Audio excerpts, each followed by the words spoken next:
So, మొత్తానికి RBI monetary policy meeting అయితే ఈరోజు కంప్లీట్ అయిపోయింది. దానికి సంబంధించిన అంటే డీటెయిల్స్ దానికి సంబంధించిన మెయిన్ కీలక అంశాలైతే ఆర్‌బీఐ గవర్నర్ సంజయ్ మల్హోత్రా అయితే ఎక్స్‌ప్లెయిన్ చేయడం జరిగింది. ముఖ్యంగా యథాతథంగా అంటే వడ్డీ రేట్లను 5.25%గా అంటే రెపో రేటునైతే ఉంచడం జరిగింది.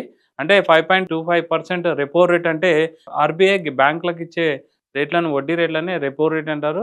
దాన్నయితే 5.25%కైతే అంటే యథాతథంగా ఉంచడం జరిగింది. దీనివల్ల ఈఎంఐలు గానీ, అంటే ముఖ్యంగా హౌస్ లోన్ సంబంధించి గానీ, ఆటో లోన్ సంబంధించి గానీ, పర్సనల్ లోన్ సంబంధించి గానీ, ఎటువంటి ఈఎంఐలు పెరిగే అవకాశం ఉండదు.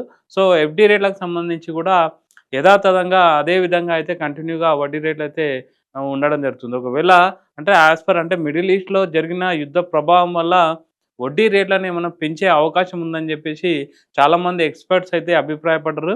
జూన్‌లో జరిగిన మానిటరీ పాలసీ మీటింగ్‌లో గూడా అదే విధంగా 5.25% ఏదైతే రెపో రేట్ ఉంచారో దాన్ని అదే కంటిన్యూ జేయడం జరిగింది.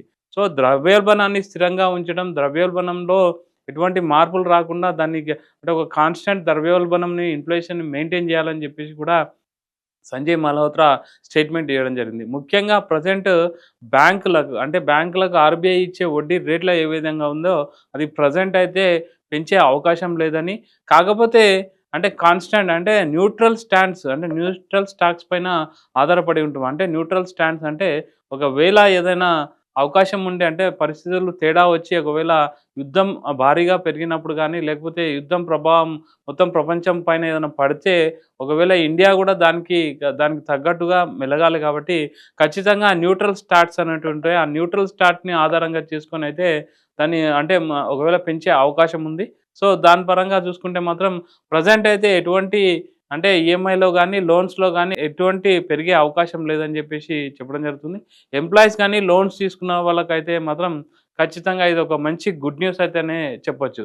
సో, ముఖ్యంగా మానిటరీ పాలసీ మీటింగ్‌లో ఇంకొక ముఖ్యమైన అంశం చెప్పాలంటే సంజయ్ మల్హోత్రా ఎక్స్‌ప్లెయిన్ చేసిందంటే యూపీఐకి సంబంధించిన పేమెంట్స్ ఏవైతే ఉన్నాయో ఎవరైనా ఒకరు ఖచ్చితంగా దానికి సంబంధించిన భారాన్నయితే మోయాలి. అది అంటే కేంద్ర ప్రభుత్వం వాటిపైనైతే చర్చలు జరుగుతుంది. నిర్మలా సీతారామన్ కూడా ఆల్రెడీ ఒక పాలసీ అయితే తీసుకురావడం జరిగింది. అంటే 2000కి మించి అంటే చిరు వ్యాపారులు చిన్న చిన్న ట్రాన్సాక్షన్ చేసే వాళ్ళకు ఎటువంటి ఇబ్బంది ఉండదు గానీ, అంటే ఒక పెద్ద స్కేల్ అంటే లార్జ్ స్కేల్ ఇండస్ట్రీకి సంబంధించిన వాటిలో అయితే యూపీఐకి సంబంధించిన వాటిలో ఖచ్చితంగా చేంజెస్ ఉంటాయి. ఈ చేంజెస్ ఏ విధంగా ఉంటాయి? చేంజెస్‌ల వల్ల అంటే వీటిలో అంటే వీటి బాధ్యతలు ఎవరు తీసుకోవాలి? వీటి ట్రాన్సాక్షన్‌కి సంబంధించిన భారం ఎవరు భరించాలి? అంటే వినియోగదారులు ఏ విధంగా భరించాలి? ఎంత పర్సెంటేజ్ భరించాలి? తర్వాత అంటే అటు వ్యాపారస్తులు గానీ, తర్వాత అటు రిటైలర్స్ గానీ, ఇన్‌స్టిట్యూషన్స్ గానీ, వాటి అంటే లోన్స్ నడిపే వాటి ఏవైతే ఉన్నాయో అంటే ట్రాన్సాక్షన్ నడిపే ఎవరైతే ఉన్నారో సొసైటీలు గానీ, అంటే ఫ్లిప్‌కార్ట్, పేటీఎం తర్వాత అమెజాన్ వంటి వాటిలో వాళ్ళు ఎవరైతే ఉన్నారో వాళ్ళని గూడా దృష్టిలో పెట్టుకొని ఈ పాలసీని అయితే ముందుకు తీసుకురావాల్సి వస్తుంటుంది. ముఖ్యంగా ఆయన చెప్పిన పాయింట్ ఏందంటే 2000కి మించి ట్రాన్సాక్షన్ జరిగితే మాత్రం ఖచ్చితంగా ట్రాన్సాక్షన్ చార్జెస్ పెరిగే అవకాశం ఉంది. అది ఏ విధంగా ఉంటుందని జెప్పేసి ఇంకా వాటిలో అయితే చర్చిస్తున్నాము. ప్రెజెంట్ అయితే ఖచ్చితంగా ట్రాన్సాక్షన్స్ గురించి త్వరలో యూపీఐ ట్రాన్సాక్షన్ గురించి త్వరలో ఒక నోటీస్ అయితే వెలువడుతుందని జెప్పేసి కూడా చెప్పడం జరిగింది. తర్వాత పాలిమర్ నోట్స్ సంబంధించి గూడా దానికి ఆలోచిస్తున్నాం. పాలిమర్ నోట్స్ అంటే వివిధ దేశాలలో పైలట్ ప్రాజెక్ట్ కింద చేసినవి 30 ఇయర్స్ వరకు గూడా పాలిమర్ నోట్స్ సంబంధించి అయితే కంటిన్యూ అవుతున్నాయి. అంటే ఎటువంటి చెడిపోకుండా 30 ఏళ్ల వరకు గూడా పాలిమర్ నోట్స్ అనేవి అంటే కంటిన్యూ అవుతున్నాయి.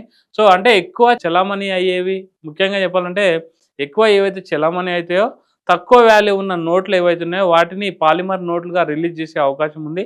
నెక్స్ట్ ఇయర్ కల్లా ఇది అందుబాటులోకి వచ్చే అవకాశం ఉందని చెప్పేసి కూడా సంజయ్ మల్హోత్రా ఆర్‌బీఐ గవర్నర్ వెల్లడించడం జరిగింది. ఓవరాల్‌గా ఎంప్లాయీస్‌కి లోన్స్ తీసుకున్న వాళ్ళకైతే గుడ్ న్యూస్ అని చెప్పాలి. అంటే మానిటరీ పాలసీ మీటింగ్ నిర్ణయించినట్టయితే రెపో రేట్‌లో ఎటువంటి చేంజెస్ లేదు కాబట్టి లోన్స్‌లో గానీ, ఈఎంఐస్‌లో గానీ కూడా ఎటువంటి పెరిగే అవకాశం లేదని చెప్పేసి కూడా మనం అర్థం చేసుకోవచ్చు.